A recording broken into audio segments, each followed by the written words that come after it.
and welcome to tonight's Nexus Report as we cover what occurred in the LCK, LPL, and LCS. One more day and then we'll know everybody that's going to MSI. As far as predictions were concerned, went 2-1.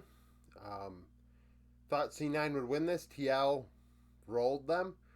The gold control wasn't like extremely in TL's favor. Actually, to the first two games, C9 had a gold lead for the majority of those two games.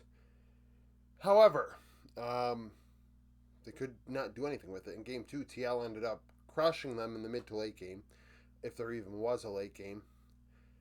Game 1, it was back and forth. We'll talk about it, but 2-1 in predictions. We're going to probably finish above 70% for spring unless I go 0-3 tomorrow. So that's fine. Gen G KT to start us off. Very close series. A long series. KT really put up a fight in this one. The 3-0 does not do them justice. Gen G were ahead for 53% of the minutes played. Drakes went 11-7 for Gen G, and they took all 5 Barons, and that's what really made a difference here. Securing Baron and getting 2,800 gold to power play. And 2,800 is not a lot. Really, that's very average. But in such a close series, those buffs and, all the gold and XP they gained during those power plays are what won them this series, in my opinion, over the entirety. Ruler, 17-4-23, 75 kill participation. He was the most involved. They made sure to fight around Ruler. Chovy had 2 solo kills, 29% of the team's damage. You see here, like I said, KT very strong. Only Canyon had a gold lead at 15 minutes. Otherwise, perfect 400 gold lead. BDD into Chovy 400 gold lead. And aiming effort in the bot lane 200 gold lead. So really about a 900 gold lead, 800, 900 gold lead or so for KT at 15 minutes. Aiming had a 2v2 kill going 15, 6, and 16. 31 damage share. Cuz 90 KP. Perfect had a solo as well. A very strong series and a loss for KT. I had somebody comment and say, KT did beat Gen G at Worlds, this and that. Worlds was 1,000 years ago as far as I'm concerned. It's not the same bot lane for KT at all. And honestly, this bot lane's better for KT than that one. However, Gen G are just the best team in the world right now. So, picking against them seems a little foolish. So, although they almost blew it, they do win and now play T1 tomorrow to go to MSI. Team Wii BLG. Unfortunately for Team Wii, they beat BLG over these two series and go home because BLG had the right to lose to Team Wii. We did not have the right to lose to BLG. Unfortunately, double elimination. This is the shitty part of it.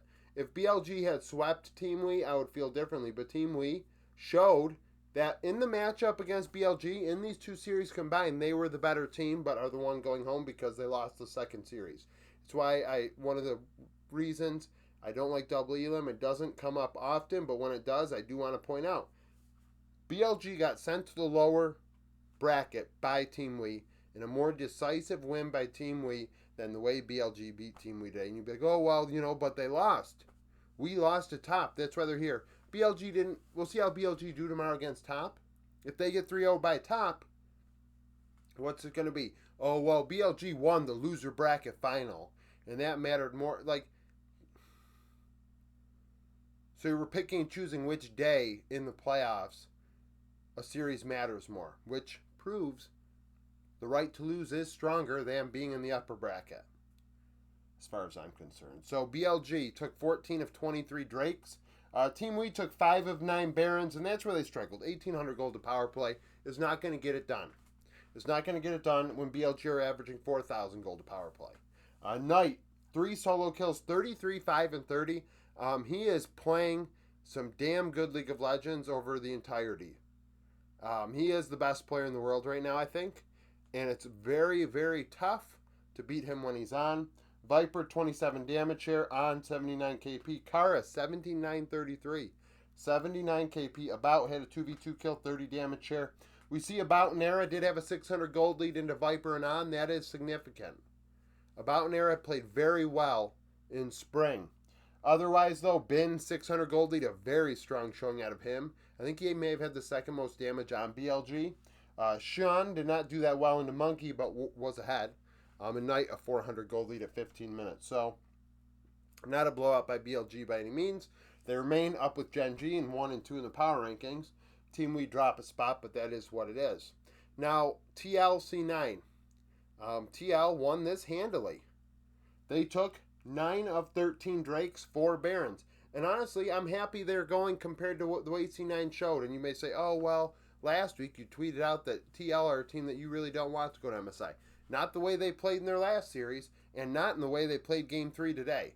That slow and steady bullshit will get them eaten alive at MSI. They will lose in 25 minutes.